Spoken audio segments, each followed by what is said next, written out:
This is the Blood Red Podcast from the Liverpool Echo. Hello and welcome to the Blood Red Podcast once more from the Liverpool Echo. I'm Guy Clarke, and alongside me, well, they're not alongside me because as we all know, we're all working remotely these days. Three fine colleagues, Dan Kay and Ian Doyle, making their debuts via the satellite connection we got over the internet. Doyley, how are you, mate? I'm okay, yourself? Yeah, not bad, thanks. And Dan, yourself? Yeah, not bad, mate. Gradually getting used to this new way of working and more than happy to crack on with the Reds. And our experienced veteran of these hookups now is Paul Gorst. Gorsty, how are you, mate? Yeah, same as I was on Friday, on Thursday, and 2 weeks before that. I'm not even sure what day it is, to be honest. Just ready to. Every day's like Sunday, isn't it? Yeah. Just waiting for you to start climbing the wall, Gorsty. That's the issue. You don't seem to move. You sort of sat there in the corner of your kitchen, mate, just waiting for these calls. Exactly, yeah. Well, anyway, we've got plenty to get into then here on Blood Red. Coming up, we'll be speaking about the comments that England captain and Tottenham Hotspur forward Harry Kane has made about enough being enough due to the Premier League season being suspended, and when he thinks the cut-off should be. New information out that the Premier League considering a mini World Cup style end to the Premier League season. We'll get into that, as well as a former attacking midfielder who wore the number 10 at Liverpool. Of course, we are talking about Philippe Coutinho. Well, that's all to come here on Blood Red. We'll get straight into the Harry Kane stuff, guys. And Gorsty, he was speaking to former Jamie Redknapp over Instagram on Sunday, talking about a number of different things. His own future was even brought up. We can get into that and have a bit of fun with that shortly. But in terms of the Premier League season, he says if it's not done sort of by the end of June, then maybe we should just think about scrapping it all. Yes, I mean, I'm not too surprised that someone from Tottenham said that. Tottenham, let's face it, it's been a really poor year for them, hasn't it? Pochettino kind of lost his way, and Mourinho hasn't had that galvanising effect that he has at certain other junctures in his career, and Tottenham are kind of languishing and just drifting towards the end of the season throughout the Champions League and not really looking like doing much else. So I'm not surprised to hear that the main man from the Spurs camp is talking in those terms.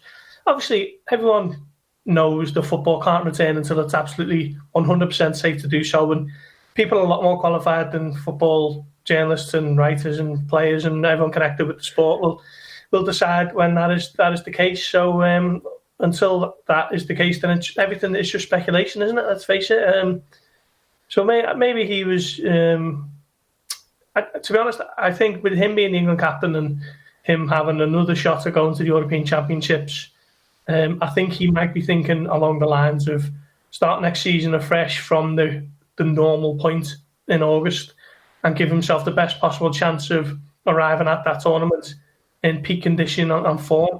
That was kind of my reading of his comments, to be honest. I don't agree with him, and I think whenever it's safe to do so, the Premier League should just work around it, complete the season, get it done, get it completed in 100%. Everyone's played 38 games, but not everyone sees it that way, and I think everyone's viewpoint is very much rooted in what benefits their team or their club the best way, but I don't necessarily agree with Harry Kane's viewpoint.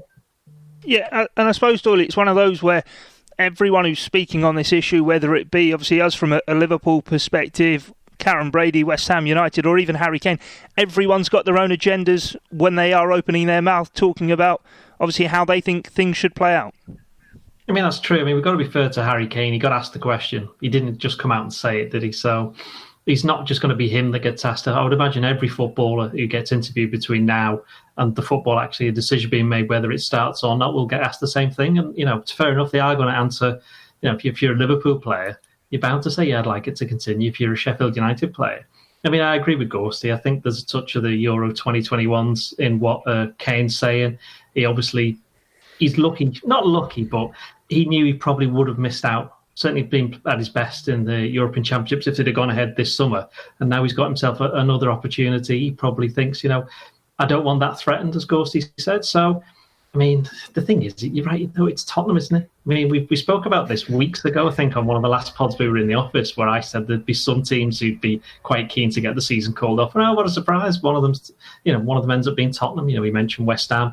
I'm led to believe Watford are another one as well who are quite keen. And ultimately, and we'll talk about this later on about how things can change, but it'll come down to money, and it'll come down to what is going to be the best, not for the clubs, but for the league. Because if the Premier League makes the wrong choice, there will be one or two who nobody want to be the first ones who say it gets cancelled. Nobody want to be the first team who says, we're going to legally challenge this because it's almost in bad taste when we know everything else that's going on. But ultimately, that's what it'll come down to. And then once one does it, somebody else will do it, and then who knows? The Premier League might just fall apart. So, I mean, that's a long way down the line. But ultimately, when they come to a decision, it'll be on what is not going to cost them the most. Yeah, interesting you say there in terms of things could unravel for the Premier League, because it's one of those things I've been thinking actually about the last couple of days, where if this really goes against sides like Liverpool, even if you've got clubs who are perhaps wanting to see out a battle for Champions League and European places all unfold, we've spoken for years and years about European Super Leagues, and given this is a European-wide issue, you could see the big boys from each of those divisions say, you know what, we don't need you anymore, and they move on and do their own thing. I was just wondering your thoughts as well, Dan, on Harry Kane's comments before we move on. Yeah, I mean, I would echo what Gorsty and Doyle have both said there. I don't think there'll be many, if any, Liverpool fans that would buy into this idea of let's just call it all off and write it off as a bad job when Liverpool are a handful of points away from clinching the league after 30 years. It's very clear that most people have a viewpoint, an agenda, and their kind of view in it is tailored by where they're coming from. I just don't understand why people are there's such rigidity in people's thinking at the moment that, why do people have to put deadlines on it? The reality is, and I'm sure we mentioned this in the pod a few weeks ago before we all went home, that we already know the footballing calendar is going to be changed drastically to accommodate the Qatar World Cup in 2022. And in many ways, the fact that we've already known about this for years now actually gives the authorities a bit of a chance to kind of think outside the box and look at the wider issues and maybe make some wider changes that people within the game have been talking to for some time. Some people have been saying you shouldn't even be discussing it at the moment. And, obviously none of us can get away from the fact that the public health crisis is by far and away the most important thing in people's minds, and people's health and lives are vastly more important than a game of football. However, people's lives, people's livelihoods, and also just in the general sense, people's sense of mental well-being, I think. We need to have some football. There's no harm, in my view, in considering it for now, but no one has to make any definitive decisions right now. I take Doherty's point that Kane was asked about this, so fair enough, he's entitled to give his opinion, and everyone's got an opinion. But I think at the moment, there's no harm in just batting around different ideas, different solutions. We're probably weeks, months away from being able to make any kind of significant kind of calls on it. And obviously, as you mentioned at the start, Guy, it's something we're going to come on to in a minute, this idea about some kind of World Cup type scenario in the summer where he get all the games completed in a short space of time. I wonder, and obviously this has been talked of for a couple of weeks now, I wonder if part of Kane's viewpoint is actually informed a little bit by that. I think there had already been whispers that a lot of the players don't like the idea of that, and possibly this is one of his ways of saying, well, he's coming out against that, and calling it off altogether would be preferable than having them all quarantined and playing all these games in front of no one on academy pitches, which is, for me, is not a particularly preferable scenario either. No, certainly not. We'll get into that then very shortly indeed. But just sticking with Harry Kane, just a quick whip round from you guys, your perspective on another thing he was asked about, that he's obviously a player who is allegedly sort of always on about the goals and chasing down Alan Shearer's all-time Premier League, all-time top-scoring record. And he was asked whether, A, personal accolades mean more to him than team honours, which he turned around and said no, he plays for the team and that's what it's all about for him. So therefore, if he can't win tournaments with Tottenham Hotspur, would he ever consider leaving? Which I have to say, as the England captain and one of the real senior players at Tottenham Hotspur, I found it quite refreshing and open how he came out and basically said, no, if I need to move on, I will. Leads to the question, and very much tongue-in-cheek, if Harry Kane were on the market, Doyley, do you think Liverpool should explore something like that? Or what did you make of the comments themselves anyway? Well, Well, his comments are just, I know you say it's refreshing, but if you're a Tottenham fan, you won't be too happy at that, given the way the season's gone for them. And the other thing, you mentioned about chasing down Alan Shearer's records and this, that, and the other in the Premier League. If the season's voided, do all his goals not count? Yeah, no, they'll be taken. Do all everybody else's goals not count? Yeah. You can't have it one way or, and then none of it, the other. So in terms of Liverpool going in for him, he's not really a Liverpool type of player in the sense of the way that he'd fit in this system. I think he's obviously a very good player, let's be honest. I mean, in the past I've been quite critical of him, but it's clear that he knows where the goal is. He scores a variety of goals, but he talks about being a team player, but he's definitely one of those where if he's not doing things at the top end, he can be. I'm wondering about that. I mean, he also puts on assists as well, so he's not just about goal scoring, but if he's not doing any of those two things, then it's what he's actually contributing. When you've got somebody like Firmino who, Liverpool have tried a couple of times possibly to bring in somebody who can deputise for him. They've not really managed. They might think that, Minamino could be one, or, we've mentioned Timo Werner many, many times. That's the kind of player they'd be looking for, not somebody like Harry Kane. Dan, your thoughts on that one? Well, he's a top player. He's proved his consistency and his ability to score lots of different types of goals, over a number of seasons. So he's clearly flash in the pan, and he is England's talismanic centre forward. We've discussed Liverpool's front three as good an attacking triumvirate as there is in world football. That has been the case for the last couple of years, and I think we all hope that there's maybe another season or two in them. The reality is they are both all three of them are getting towards their late 20s, and sooner rather than later. And the fact that Jurgen Klopp has signed a long-term contract just before Christmas that indicates that he is willing to undertake the task of building, possibly, hopefully, a second great side. There will be new forwards that come in, whether it's Werner, whether it's Havertz, whether it's whoever, whether it's someone that comes from the academy. But as Doyle said, Harry Kane's style of play, the way he operates within a side, it would feel a fairly fundamental change in Liverpool's approach were they to go for someone like him. And I would be very surprised to see that happen myself, personally, yeah. Yeah, I was playing devil's advocate, of course, and given that I'm the one who sort of put this out there, Gorst, you can really be the man to squash it, because at 26 years of age, he doesn't really... We can talk all we want about the playing style, but for a deal like this to be completed, a transfer fee would be huge. Wage offer, therefore, would be huge as well.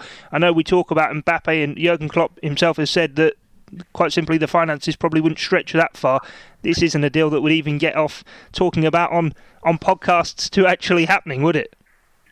No, it'd be a non-starter. I think he'd cost too much. He doesn't really suit the Liverpool system, as we've discussed. As much as an out-and-out goal scorer that he is, he's got other areas to his game as well. I think he's a great passer.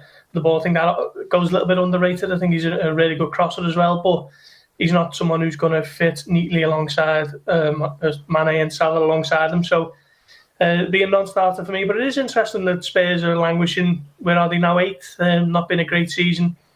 That Champions League final defeat was kind of like almost the beginning of the end for this team, possibly. I still find it strange how he isn't as strongly linked to other teams as he might be, really, because I know Liverpool were in the same situation. You can guarantee their players would be linked left, right and centre, and it'd become a little bit tiresome. Kane seems to avoid that for whatever reason. Maybe it's because he's the England captain, I don't know, but I definitely won't be seeing him come to Anfield anyway. Well, let's then get into one of the major talking points then. Dan, you alluded to it before in terms of the report that the Independent have put out there in terms of the Premier League then looking at a way to finish the season where they can, hopefully in the summer months, and almost putting on a World Cup-like format for the last, I think it's 92 games of the season that need to be completed. They'll all be put on television, supposedly, with games all off the back of one another. Doyle, I was just wondering what your thoughts on all of this were, if actually it's even right to be talking about it, given the situation we find ourselves in right now. Well, in terms of talking about it, we know people want a distraction, so you are allowed to talk about it and knock these things around. And if people are arguing about stuff like this, then it's better than worrying about a lot of other stuff. I mean, let's face it, we're all sat in our homes, we're doing our bit. I'm sure we're all doing our bits. by not venturing out too often, there'll be many, many thousands, millions of other people who are doing exactly the same. But then there comes a point where it's okay to talk about other stuff. But in terms of this in particular, it's a strange one because there's obviously a will from certain people. Not all clubs want it off. Certainly the league would want it to continue. And they're going to have to come up with some different idea. They are going to have to think outside the box, as you mentioned. And while I know that Dan's been shaking his head at the idea of this World Cup thing where they play most of the games in a couple of venues in the Midlands or London. And to be fair, London would probably be one of the places I wouldn't want to play it, if I'm being perfectly honest. If we're talking from a health point of view at the moment, it'd make more sense to move some of the games up in the Northwest and perhaps some in Birmingham around there. Is that there'll be no fans there. And that, I suppose, is the big issue because you're starting the season by playing 29 games with fans there, and then you're finishing it with nobody there. But ultimately, it comes down to the clubs and the players. The fans do turn up to the games, but this is the players' jobs. And one thing that hasn't really been mentioned is, say you're somebody like Mohamed Salah or Sadio Mane, and as Gorsty said, I'm sure that they're already getting linked out to Real Madrid with Mane. If they put all this effort in for 29 games and then it gets taken away, then it comes to the end of the season and then the transfer window opens, might think, well, you know what, I'm not having that. I've done my bit for Liverpool. I fancy a different challenge now without actually winning it, and that could be Liverpool's best chance in a while gone. I mean, that's a very negative way of looking at it, but not like you, Doyle. In terms of the actual tournament that's been mentioned, I mean, if they want it done by August, they're going to have to consider it, and there will be people who won't like it. I mean, there's a lot of variables there. I mean, do the media go? Or do we just watch it like everybody else? Is the thing. I mean, that's how early it is in the planning. And people's health's going to get put first. If it's not able to be done then they're going to have to think of something different. The only good thing is that we have to bear in mind that it is only 9 games. It's not many. They could get done inside 4 weeks, even if they played them normally in September, October. And as Dan said before, it could be an opportunity to move the seasons around for a couple of years because they're going to have to anyway. So I'm not totally against it. And I think the weird thing is they'll have to have like a mini pre-season before it as well, won't they? Anyway, because the teams won't be able to go. All right, the restrictions are lifted. Let's play. It won't be like that. It'll be a couple of weeks of them getting back together, training, this, that, and the other. And if, as the story says in the Independent, which was an idea that I think it was first bandied around a couple of weeks ago, actually, is that it's government backed, which is interesting because that fits in with what other people have been saying about. If people are staying at home by then, if everybody's still locked down in like 2, 3, 4 months, there is, as Dan said, the mental health, the well-being of certain people, they will need something to keep them going. And if watching their team play a home game, hundreds, but tens of miles away in front of no crowd, but it's the players and the win is the win. Maybe that's the way they have to do it. It's one of those, isn't it? We're all desperate for football to return, but obviously it is the health implications that all go with it. But Gorsty, in terms of that, if there are games on back-to-back, regardless of whether they're Liverpool or your team, whatever, I suppose if we're saying it's government-backed, you've perhaps got the opportunity of football fans who have been starved of action for weeks and months, probably because this isn't likely to happen, you wouldn't imagine, until at least June, July time, that this might actually almost be used as a measure of making sure people do stay indoors. I know that sounds very sort of weird to say, but if you've got sports fans who do want to watch games, then obviously they're going to stay in to do that. Yeah, and to be honest, you can imagine the subscriptions would go through the roof because people who'd normally go to the pub or the game wouldn't, they'd be signing up for them. Let's face it, the TV money has got the biggest sway in all of this because it's a £9.2 billion television deal. Each club is getting a significant chunk of money for those games, and they've only fulfilled 3/4 of their quota. So, say for example, Sheffield United, say they've got 3 televised games between now and the end of the season. I think it works out at around about £10 million a game. They're going to have to find £30 million to pay back these TV companies because they've essentially not fulfilled the contract. And okay, that might sound harsh or whatever, but that would be the black and white of it in the contract and whatever. So they're going to have to find a way to get these games fulfilled, and the TV companies will probably benefit in a weird way. 92 games between now and the end of the season. I think a World Cup has got about 30 games less than that. And if you think how much the World Cup is on across the summer, across 1 month football, it means we're going to be inundated with football if these plans do come to fruition. For some, that's ideal. Others, I think it might be a little bit of a burnout. But one way or another, I think there is a resolution to get the season done and dusted. And I think if we look at the non-leagues steps 3 to 6 across the week, across last week, already we've heard South Shields FC threatening legal action. Lower Breck, who were close to being promoted themselves, they've said they'll essentially stand with South Shields with whatever decision they take. And these are just, non-league sides who are already threatening legal action. So if you do cancel and void this season, then it's going to be a hell of a legal minefield, and that is ultimately not what the Premier League wants. So it will get done by hook or by crook, I think. Yeah, I'll quickly plug the podcast we did over the weekend on non-league football. If that is your thing, we did hear from Lower Breck, and they spoke, obviously, their club secretary, Jim Davis, joined us to talk about the implications for them.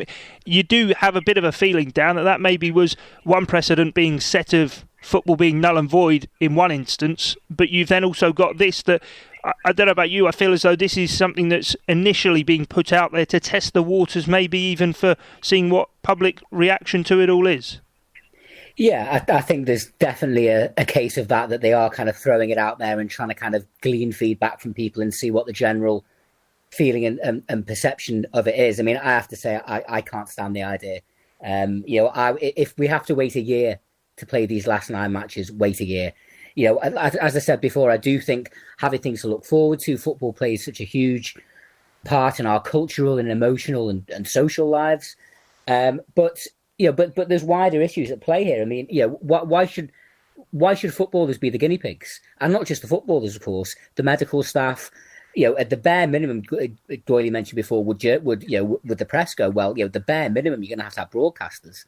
TV and radio people. Is this not where you might see then the in-house club channels that we often do see would want to take ownership and precedent of it? Because if you've got, I don't know, Liverpool club employees who are shacked up in a hotel with the players and they've got the infrastructure already in these grounds, I mean, if they're on academy pitches, you're going to have a massive problem with trying to broadcast games anyway. Yeah, but it's the knock-on effect of that as well. It's the medical staff, it's the support staff. What happens when someone breaks a leg or does a knee ligament injury, and they have to go to hospital? Which hospital do they go to? Would that then be putting unnecessary stress and pressure on the NHS, which, as we know, has to be everybody's primary focus at the moment? The other thing that obviously none of us knows exactly how the coming weeks and months and years possibly going to play out, but it's already been kind of quite widely speculated that gradually some of the restrictions may well be loosened a little bit, but then they may have to be reimposed because there's then a second or third wave of cases. So what happens then if you say, all right, let's scrub the season and start the new season, but then it stops again? So what do you do then? Another issue, I think, as well, is there's an argument to be had about the integrity of the competition. You've had 31 games played at home and away grounds with home supporters and away supporters, and part of football, as we know, is going into the lines then sometimes, dealing with the pressure, dealing with the crowd, getting the result that you need to get. If these 9 matches are played in completely different circumstances in front of nobody there, it wouldn't be one man and his dog, would it? There's been talk of playing some of them on academy pitches. You can make a case to say these are actually different types of matches, and do the results in those last 9 bear any relation to the ones in the first 31? So listen, we're all dying to go the match again and be with our mates, and these should have been the happiest weeks of our lives in many ways, with Liverpool closing in on the title. But we've all got to kind of get a sense of perspective. Football is very important to us. Not more important than life and death, but very important. And if we have to be patient and wait that little while longer, for me personally, I would rather wait, even if it's a year or longer, to get the matches played properly in front of the likes of us, fans and journalists and everyone who loves the game, who've invested not just financially but emotionally in this season. And I think we all deserve to see it play out properly, whenever that may be. Yeah, an impassioned play there from Dan, Doyle and Gorst. Just on a couple of notes there, certainly the health implications. We are no health experts, so don't take your advice from us guys here at Blood Red. But in terms of all of that, one thing that hasn't been sort of rolled out massively across the United Kingdom is testing. You've got people who think that they're isolating at home who may well have had symptoms, may well have had this virus, and are waiting for this even newer test to check if they've built up the antibodies against it, if they have therefore had the virus. But if you've got Premier League teams almost in quarantine, you're going to have to test these players. You're going to have to test them numerous times. That's taking tests away from people who, in ordinary civilian life, should be tested themselves, Doyle. I mean, it's 3 months down the line, at least, possibly 4. So who knows what's going to be happening by then, to be honest.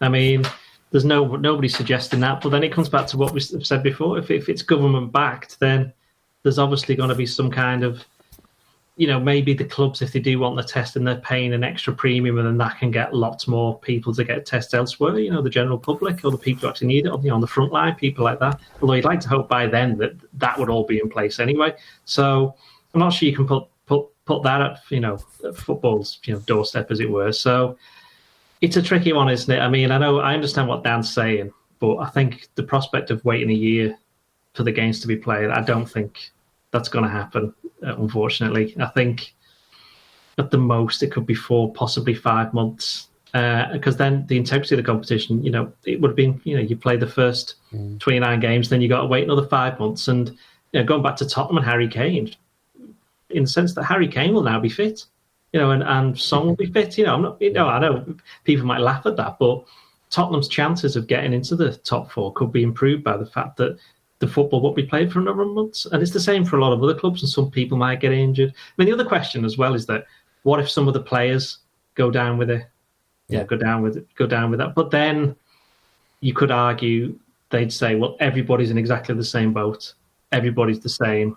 All the players of all the teams are there's as much chance of them getting it as anybody else. So why should they be treated any differently?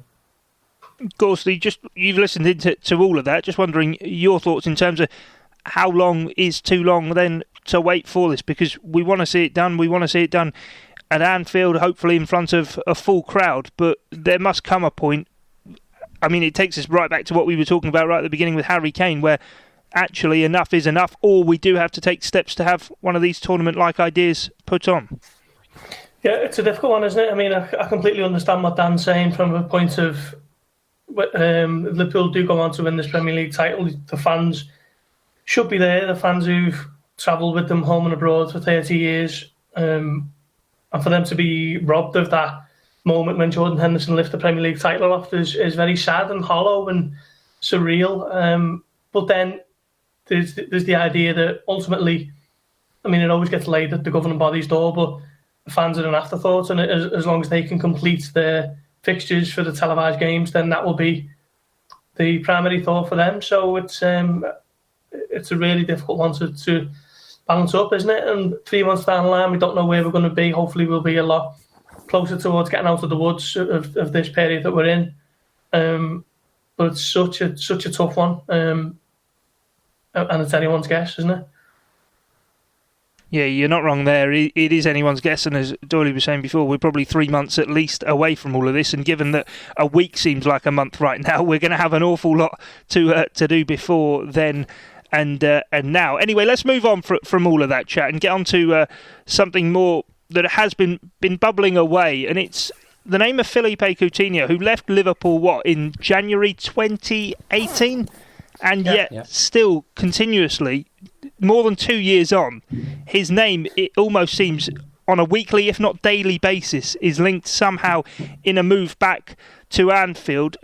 Doyle, this is just getting beyond irritating, isn't it? Because it's not going to happen. Yeah, no, of course it's not. Unless something ridiculous happens. I mean, Jurgen Klopp mentioned, he got asked about it last August, I think it was, where he basically said, look, we've spent the money on him.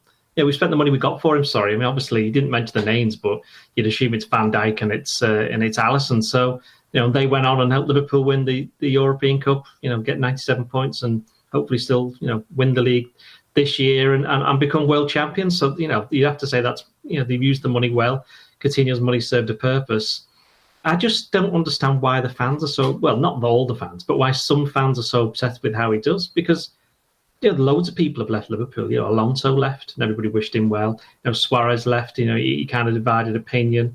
Emre Can left. There's players leave all the time, but Coutinho for some reason has this hold over people.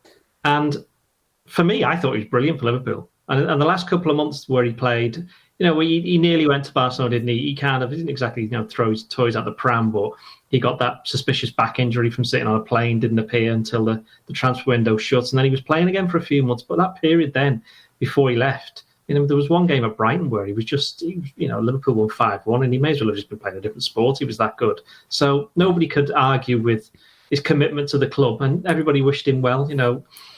Whenever Klopp speaks about him, he says, we miss him. But and Jordan Henderson even only last month said that, he's a great guy. We'd love to have him back, but that moment's passed now. It's been two and a bit years now since he's gone. He's actually played for 2 other clubs, hasn't he? Because he's at Bayern Munich at the moment. So, I mean, Liverpool, I can understand why they might want him back, but it's not going to happen. And I think Liverpool have moved on, and you'd have to say to a certain degree, so's Coutinho as well. So I just don't really understand why there's this continued, I've said obsession, I'll say it again, obsession with what he's doing, because whenever anything appears on our website, everybody wants to read about it. Yeah, because that is one of the things. Whenever you see on social media a Coutinho piece goes out, and you see some of the replies of people going, "Oh, why are you still writing about this? Why are you still talking about this?" It's because every time it is written or spoken about, people seem to engage with it, and actually, well, they must enjoy it given the amount of people that do get involved with it. Gorsty, on just Coutinho, I mean, I said it's over 2 years since he's gone. He's very rarely, since going, as Doyle said, his last sort of 4 or 5 months at Liverpool, he was unbelievable. But since going, he's not really shown any glimpses of still even being that player. No, and I think this is why there's so much interest in Coutinho, because when Liverpool lost Raheem Sterling, he only went to Manchester City, and that was in the summer of 2015. So fans could easily keep tabs on how he was getting on, because all they had to do was watch Match of the Day, watch Manchester City, and they could see how he was doing. The intrigue with Coutinho is it's a little bit more difficult now to keep up with Spanish football, unless you're a real diehard, football fan who watches a lot. There's not too many who can watch Barcelona week in, week out. So there's always that intrigue of how is he actually getting on, how's he playing, how's he fitting in, and the speculation from the Spanish publications is always intense as well, because they've got daily sports newspapers over there rather than just sports pages in a newspaper. So they have so much to fill like the rest of us do, and they're always speculating themselves. We'll always keep that speculation in our live blogs and kind of keep up with that. And I think it's just a whole aura of intrigue that surrounds him, because he's probably the first player since the explosion of the social media age where you can just type it into a search bar and find out how he's getting on, as opposed to Sterling, who left 5 years ago, where you could just watch Manchester City to see how he's doing. So I think that level of intrigue is always why there is so much interest in Coutinho speculation. He was obviously such a brilliant player, great tight control, creating chances. The real kind of guy that you hear the cliche, fans pay their money to go and see, Dan. And I don't know if part of it is a case of, obviously since he's gone, Liverpool don't play with that playmaker anymore. The play doesn't all go through one player like it used to with Coutinho. This year they've probably not put as many goals on teams like perhaps they did last year, or even when Coutinho was still at the club. And whether it's fans thinking, what if he had stayed and Van Dijk and Alisson had then been brought as well, what an unbelievable team even more Liverpool would be. Well, yeah, I mean, I could understand it a little bit more if in the 2 and a bit years since he left, Liverpool hadn't hit the heights that they have done. But what did they call in that kind of 4 months or so that they had together in the first half of 27-18? They called them the Fab Four, didn't they? And then obviously Coutinho left. Now, if the three of them, Salah, Mane and Firmino, had been kind of bumbling along and only bobbed the odd goal in here and there and, flattered to deceive, I could understand it a little bit more. But the reality is, since then, Liverpool have had arguably as successful, not just in terms of results, but also in terms of like the style of play, how engaging and entertaining it's been to watch, as arguably any 2-year period in the club's history. And obviously it's been successful as well, with winning the European Cup and on the brink of winning a Premier League title. He was a very, very, very good player for Liverpool, Coutinho. I felt, the way his departure was handled did leave a little bit of a sour taste in the mouth, and obviously this is a topic we've discussed once or twice in the last couple of years, and there's been times when I've been like, well, did he really perform in the biggest games for Liverpool? I always kind of think back to the final against Sevilla and Basel, when I remember turning to my mate 5 minutes before half-time and saying, is he even on the pitch here? Because I can't remember him kicking the ball. At times a bit of a healer, I suppose, and obviously with us all having had time in our hands in recent days and weeks, I've been watching bits of old games and having seen, I think possibly last night or the night before, one of his kind of show reels of goals. He did score some phenomenal goals for Liverpool. The chip in the Europa League tie at Old Trafford, when he just completely bamboozled De Gea. That has to go down. They're probably in my all-time top 10 Liverpool goals. But, and for me, the other aspect as to why, for me, it would be an absolute non-starter is that, I don't wish him any ill. I didn't boo him when he came back for the Barca semi last year. But there are sometimes players where their star burns brighter at the start of their career. And I think there's two notable examples, particularly in terms of Fernando Torres and Michael Owen, who arguably Liverpool had their best years. And after they left, they didn't really hit those heights again. And I think, so far, his career obviously isn't over yet. But in the 2 and a bit years since he's left Liverpool, Coutinho has not exactly been pulling up that many trees. So that, again, and with Doyle, and I find it a little hard to understand how some, not all, how some Liverpool fans are so desperate to get him back in. If he'd been banging in 40 goals a season like Suarez did when he left, then I could understand it a bit more. But the reality is Barcelona shipped him out to Bayern Munich on loan because he wasn't delivering him to them. He wasn't delivering for them. So bear in mind the way Liverpool have evolved and progressed since then. To me, it just makes no sense. And, if he comes back for another game or a Legends match or whatever in the future, I'll wish him well and give him a good clap. But I wouldn't want to see him back in a Liverpool shirt for real business again. No, and it's one of those, isn't it, Doyley, with him, where he played for this move and he must have been thinking that Liverpool's loss was going to be Coutinho's gain. He has a quote attributed to him. As we said, we don't speak to him regularly because he's based out in Germany right now, and before that Spain, but it seems more that actually Coutinho's loss in terms of what he may regret that he left behind at Liverpool is in fact Liverpool's gain in how the team has moved so much further forward. Yeah, I'm not going to use this to slaughter him because I don't think he deserves that. I think he's a great player, and certainly I can't even remember when he came back for the Barcelona game. Was he booed? I can't remember whether he was. I know Suarez was. I don't remember Coutinho being booed. I don't think so. I don't remember it.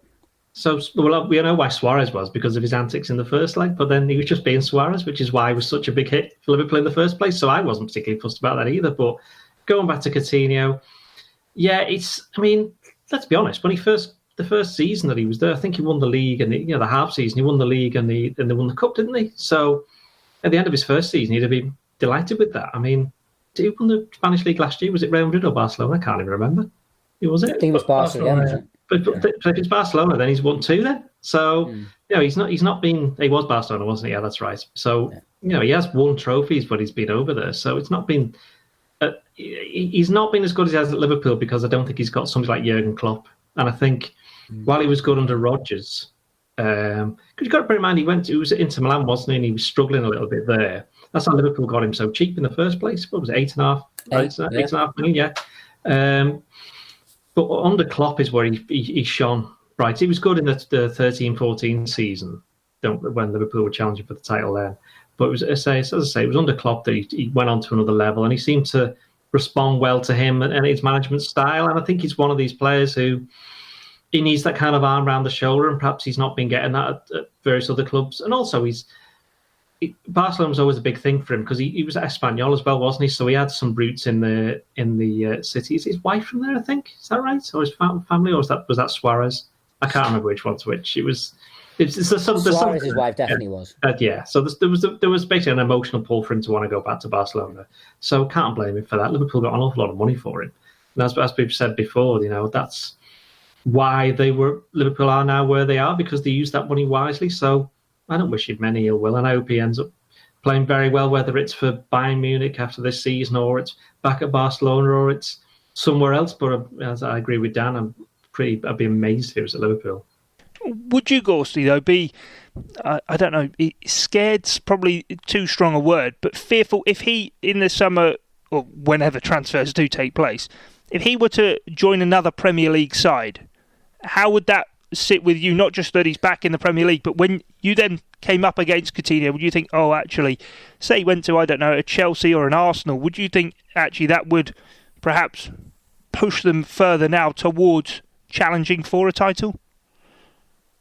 Yeah, no question. I mean, it's logical, isn't it? He's a top player, so of course any team in the world are going to benefit from it. I don't know whether, you know, you mentioned Arsenal and Chelsea as an example. If they were to sign Coutinho, would it give them a chance of challenging Liverpool for the title long term? I don't know about that, but certainly if in a one-off game, if Coutinho was in the other side, I'd be a little bit fearful of what he could do, because we've seen it for, 5 years at Liverpool. He could just pull the rabbit out the hat. So, of course, yeah, I mean, he's a top-class player. I was disappointed to see him go. I thought Liverpool got an incredible amount of money for him, reinvested that perfectly. Liverpool have gone on to greater heights and you know, have shown that they don't miss him. We all know that Klopp's had to kind of readjust the team, and now the creativity comes from wide with Robertson and Alexander-Arnold, and the midfield's a bit more functional. So it's one of those where Liverpool sold the player and it worked out for them. You can't really name too many players who leave Liverpool under a cloud and go on to thrive, particularly in the modern era. Luis Suarez is probably the only one. Sterling obviously is another one, but you know, you think of someone like Fernando Torres. He moved on for £50 million and almost overnight completely fell flat at Chelsea. So, you know, good luck to him. Liverpool have moved on long ago, and he's just an afterthought, I think.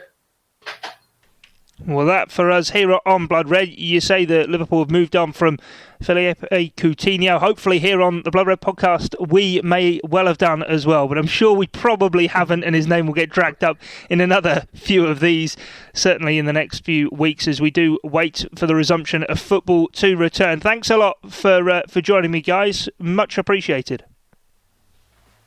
Cheers, lads. Cheerio. Well, that's all here from us on the Blood Red podcast for this time from the Liverpool Echo. Keep yourselves safe, and until next time, bye for now.